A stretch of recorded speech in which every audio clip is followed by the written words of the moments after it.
Pour l'instant, je laisse la parole tout de suite à Simon Oui, Laperrière, qui est spécialiste d'études cinématographiques et de culture populaire. En 2010, il a fondé le volet Camera Lucida du festival Fantasia, dont il assurait la programmation jusqu'en 2016. Il est l'auteur de plusieurs essais. Il a récemment publié Series of Dreams, Bob Dylan et le cinéma. Son goût pour Bob Dylan est visiblement partagé avec le mien, je m'en réjouis. Aux éditions Rouge Profond, il avait coécrit avec Antonio un ouvrage sur les snuff movies. Là, je ne peux pas dire que son goût pour les snuff est partagé avec moi parce que sinon, ça va poser des problèmes judiciaires et mal finir. Donc, je ne dis rien à ce propos. Je lui laisse simplement la parole pour qu'il nous parle de l'impact de la Covid-19 sur le Sasquatch. Faites vos recherches, s'intitule La communication. très bien.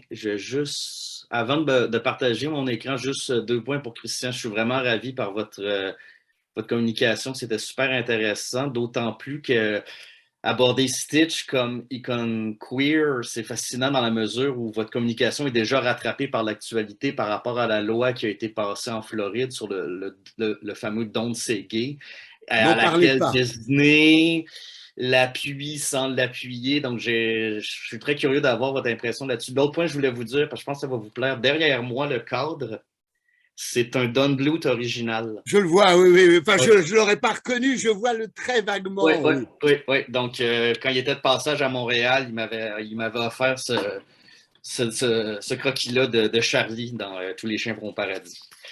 Donc, abordons la question épineuse maintenant de nos amis les Bigfoot. Et je vais juste...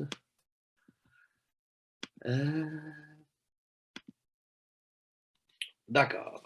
Donc, alors que l'humanité s'est confinée dans l'espoir de maîtriser la pandémie de la COVID-19, la nature, elle, a entamé une reconquête de la planète Terre. Des bêtes sauvages sont alors revenues sur des lieux où elles n'étaient plus les bienvenues depuis des siècles. Un phénomène à l'échelle mondiale qui a fait l'objet de nombreuses vidéos mises en ligne sur YouTube. Rapidement devenus viraux, ces enregistrements amateurs ont rappelé à leur public l'un des dialogues les plus célèbres de Jurassic World de Steven Spielberg, le fameux Life Finds Its Way. Face à ces images d'un éléphant traversant une ville indienne ou encore d'un troupeau de chèvres sauvages gambadant dans un quartier aisé du pays de Galles, pouvait-il en être autrement? Difficile en effet de ne pas succomber à une fantaisie apocalyptique où la faune reprend ses droits, une possibilité uchronique ayant inspiré la célèbre franchise Planet of the Apes. Tel que le rappelle l'essayiste Clément de Gaulle-Lejac, l'arrivée inattendue d'une baleine à bosse dans les œufs entourant le pont Jacques-Cartier à Montréal a été interprétée par plusieurs comme un éventuel présage de l'avenir. Beaucoup, parmi les observateurs du cétacé, se sont demandé ce que signifiait cette visite. La baleine avait-elle quelque chose à nous dire sur cette fausse fin du monde? Était-elle porteuse d'un message de Gaïa? Fallait-il voir autre chose qu'une coïncidence entre sa course obstinément stationnaire et le confinement que nous imposait le virus? Outre ces considérations allégoriques, ce changement drastique dans les mœurs des animaux a été étudié par la communauté scientifique. Plusieurs articles ont ainsi abordé l'impact du confinement mondial sur la migration des oiseaux et, bien entendu, des cétacés. L'un des seuls mérites de la pandémie a été d'accorder aux zoologues l'opportunité d'observer tout un bestiaire en l'absence de l'homme. On remarque néanmoins une omission navrante dans leur rapport. Il est effectivement curieux, pour ne pas dire douteux, que ces chercheurs n'aient pas profité d'un contexte inespéré pour enquêter sur ces créatures qui leur échappent depuis des lustres. Je me réfère ici à ces êtres que l'on associe généralement aux monstres, une catégorie fourre-tout du règne animal qui s'avère si imprécise qu'elle en devient fondamentalement trompeuse. Il est effectivement insensé d'inclure le Mothman dans la même catégorie que le Quetzalcoatl. Pareille erreur ne serait jamais commise par les rares spécialistes à s'intéresser à ces animaux que d'autres qualifient d'imaginaires. Évoluant en retrait du milieu universitaire, ces autodidactes œuvrent dans des conditions souvent difficiles. L'accès aux subventions leur est interdit. De plus, ils sont depuis toujours la risée de leur père, leur discipline, la dénommée cryptozoologie, n'étant pas reconnue à titre de science. Elle correspondrait donc à ce que Michel Foucault, dans l'archéologie du savoir, appelle les philosophies de l'ombre, à savoir ces connaissances imparfaites, mal fondées, qui n'ont jamais pu atteindre tout au long d'une vie obstinée la forme de la scientificité. Selon Elise Cambry, différents facteurs expliquent cette marginalisation. The first of these factors is isolation.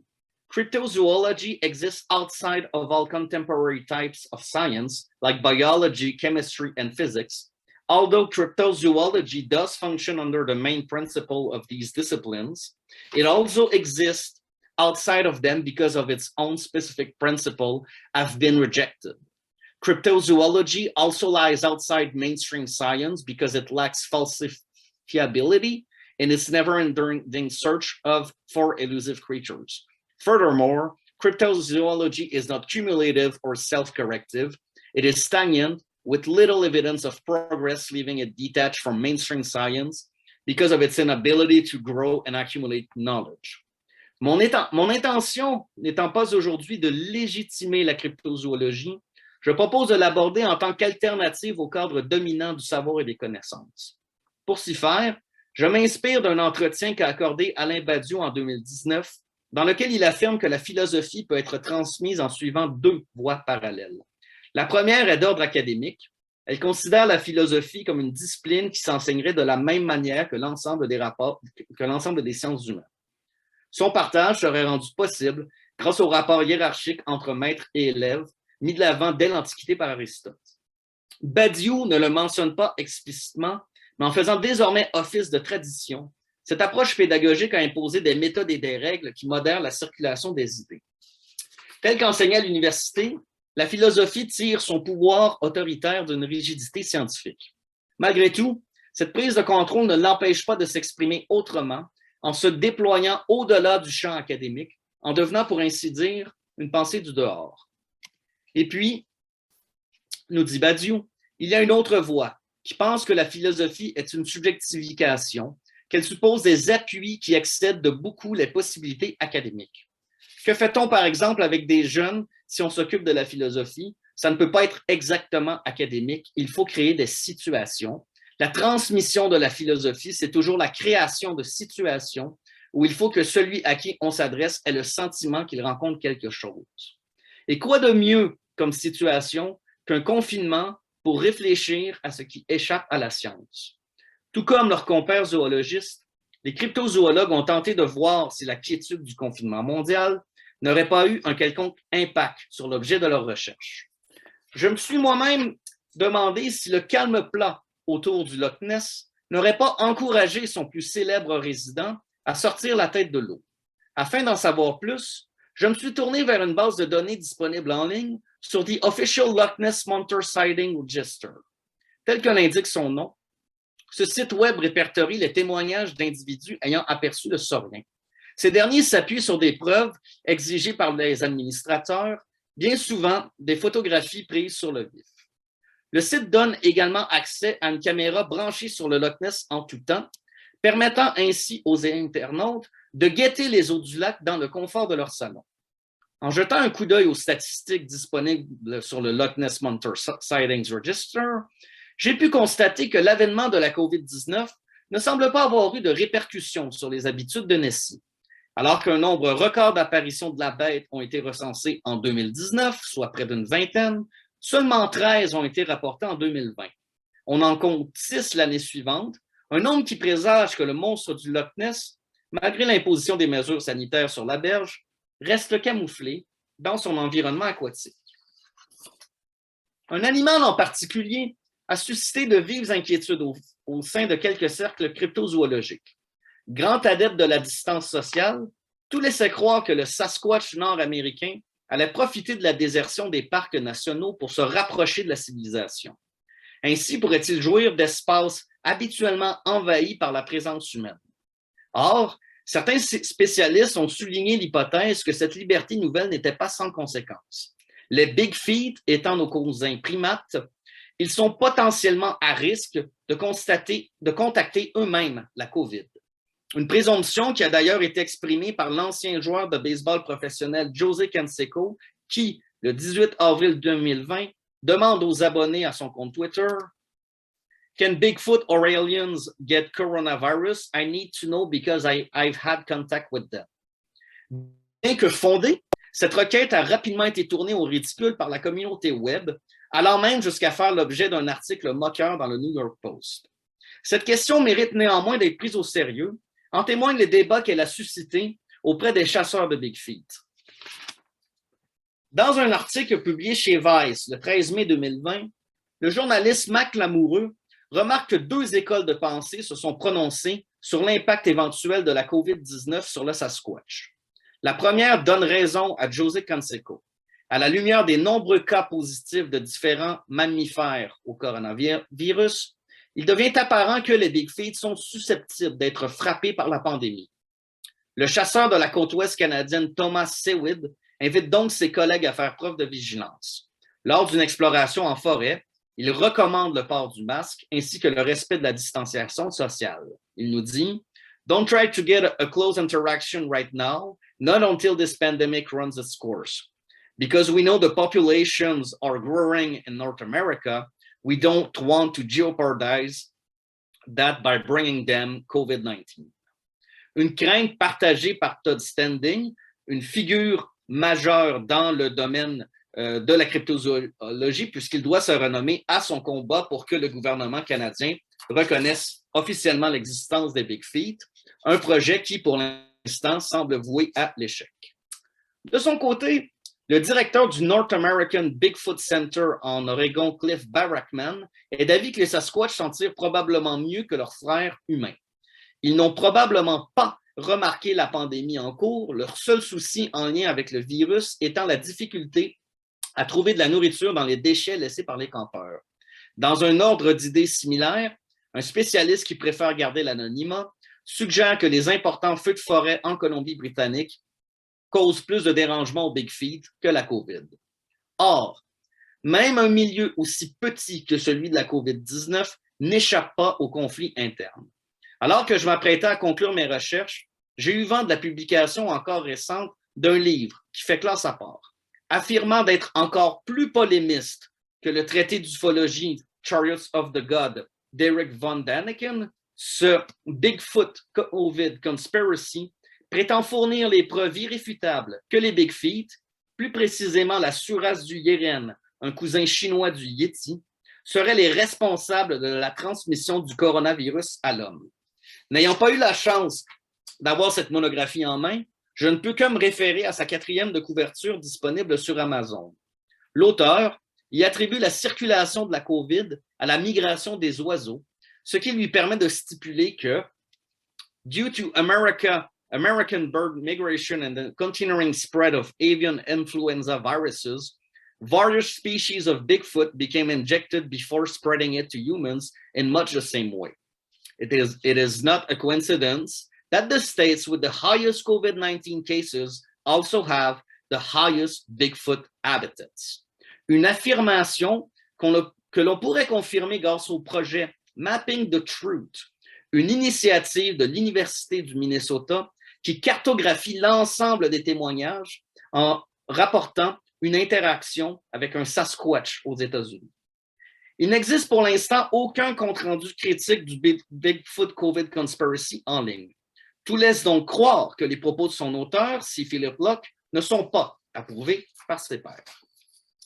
Et maintenant que la pandémie semble toucher à sa fin, force est de constater que nous ne saurons jamais quel impact la COVID a bien pu avoir sur les Bigfeet. Aucun explorateur ne pourra mesurer avec certitude et précision les séquelles du virus sur ces grands primates. Il est donc difficile d'apporter une conclusion satisfaisante à cet exposé, sauf peut-être une qui aurait pu me servir d'entrée en matière.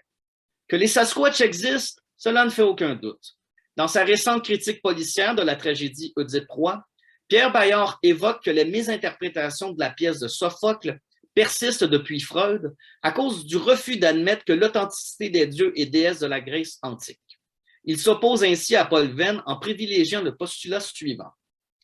Pourquoi ne pas choisir plutôt la démarche contraire et ne pas se dire que si autant de grands esprits ne remettaient pas en cause l'existence des dieux et des héros, c'est qu'ils disposaient de suffisamment d'éléments, non seulement dans leur lecture des textes fondateurs, mais dans leur vie quotidienne et dans leur observation des phénomènes naturels pour considérer que les dieux et les héros avaient une forme de réalité. Il faut, à mes yeux, appréhender les Big Feet de la même manière, ne serait-ce parce qu'ils reflètent eux aussi quelque chose de concret. Les Sasquatch sont des animaux étonnants à cause de leur capacité à s'adapter à leur environnement, mais également aux croyances de leurs adeptes. À travers les témoignages des chasseurs de Bigfoot, j'ai pu remarquer comment ceux-ci modelaient leur portrait de la créature à leur propre perspective du coronavirus. Un Sasquatch peut donc être intégré dans un discours favorable aux mesures sanitaires. Inversement, il peut devenir le symbole d'une méfiance envers les canaux officiels, une posture avec laquelle tout cryptozoologue est familier. Dans certains cas extrêmes, le Bigfoot en vient même à soutenir le délire conspirationniste. Les monstres s'organisent autour d'une vision du monde qui, en retour, en vient à les concrétiser.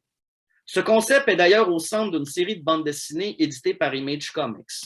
Dans The Department of Truth du scénariste James Tynion IV, une agence gouvernementale doit apprendre à modérer les croyances collectives parce que celles-ci en viennent à littéralement prendre vie. Sans surprise, 2 numéros portent sur le Bigfoot, mais un Bigfoot qui serait l'incarnation en chair et en os des angoisses d'un chasseur ayant perdu famille et fortune. À celui ou celle qui pointera du doigt une enquête sur le Sasquatch, je lui répondrai avec cette citation de Pacôme Tillman, tirée du premier chapitre de l'Enquête infinie. Dans un monde sans énigmes, il n'y aurait pas besoin d'enquête. Un monde explicable n'aurait pas besoin d'exégèse. Malheureusement ou heureusement, ce monde n'existe pas. Et à quiconque me demandera quel pourrait être l'impact de la COVID sur le Sasquatch, je lui demanderai quel est l'impact de la COVID sur toi. Merci. Merci beaucoup, cher Simon. C'est passionnant. Et en plus, pour moi, puisque comme Antonio le sait, j'ai dans l'idée de retracer une histoire des animaux monstrueux et en lien avec les théories de la conspiration et du complot qu'on a tendance à voir se développer uniquement de nos jours, alors que le grand siècle en était plein déjà.